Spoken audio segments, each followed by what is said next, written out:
I love going down the well of Sugar Sean viral videos, but I think my all-time favorite is this one of you filming some complete whack job across the street, like shadow kickboxing in the rain.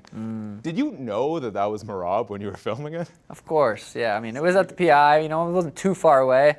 It's raining. I see Merab come outside, tells the video guy, "Hey, record this," and starts shadowboxing in the rain. And I knew it was Merab, but it was, I think I said something along the lines like, "Who the heck is this?" But yeah, I knew it was Merab. You got this fight against Song Yadong, and I'm a big fan of, I don't know, you want to call them bounce back fights maybe? And I know that you've recently adopted the Uncle Chael strategy. The easiest fight for the most amount of money. I don't know that Song quite fits that bill, but I am curious. Would you have done the two Merab fights consecutively any differently? Like, would you have taken this fight maybe in between the two fights with Merab? Yeah, this didn't go to take the easiest fight for the most amount of money. Song wasn't the easiest fight, but you don't always get to pick your fight. So they gave me Song. Very happy to take that fight. But yeah, I would have not taken the second Merab fight. I was just after I lost. I had surgery scheduled before the fight, which was really weird. Kind of just knowing like I'm gonna fight, they get surgery.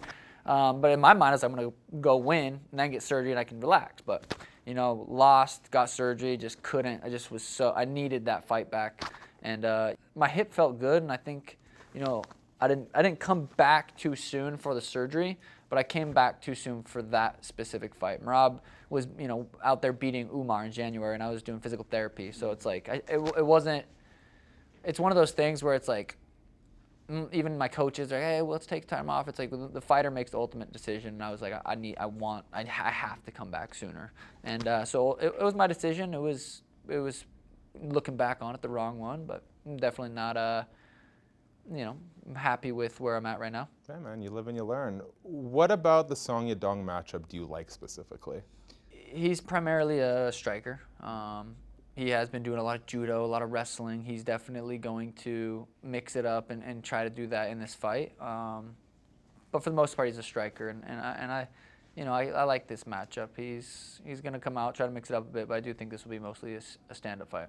We recently crossed the 8-year anniversary of your UFC debut. Congrats on that. Thank you. I am curious, what would 23-year-old Sean O'Malley say if he saw the aesthetic of Sean today? Like, is this something he had in his mind at the time or not? Because it's such a stark contrast. I wouldn't be surprised with how everything's played out. We got a couple face tattoos, we got colorful hair, got a couple kids. I would be like, that checks out. I've always been a wild kind of personality, and I always wanted kids, but I wanted to be a superstar. And it's like, now I have kids, and I'm a superstar. So it's like, it all checks out.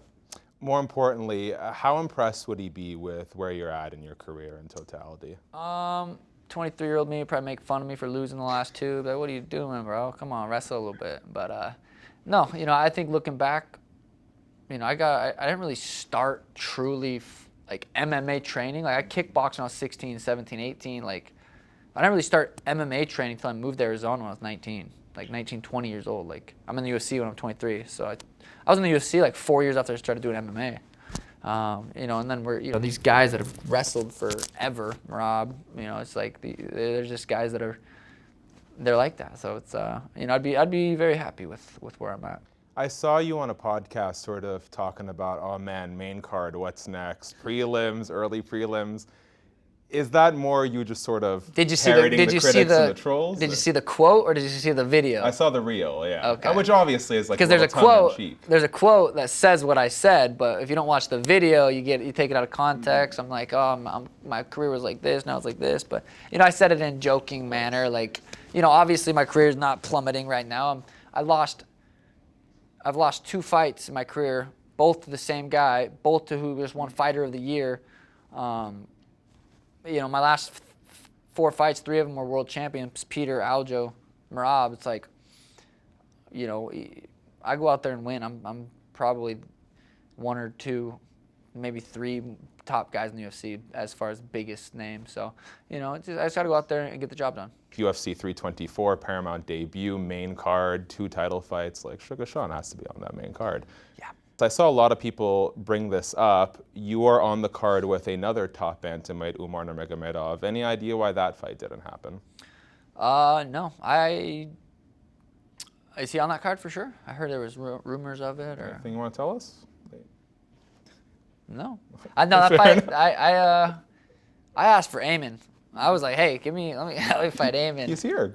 Go interview. He interviews, so you should go do I an know. I interview with saw him. that. I'm like, bro, you're on the wrong side of the camera, bro. You're supposed to be getting interviewed.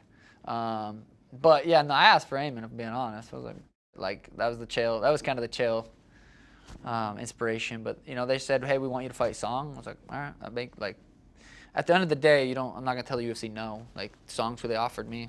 I'm happy to be here. I saw UFC flyweight champ Alexandre Pantoja said, he's got no interest in fighting Merab, but if Sean O'Malley were to become UFC champion again, that's a fight that interests him. Curious, is that a fight you'd be interested in accepting, title or non-title? I would give him a rematch. I'd let him try to get one back on me. Last one, I'll let you go here. We talked about sort of the bounce back, the reemergence of Sean O'Malley.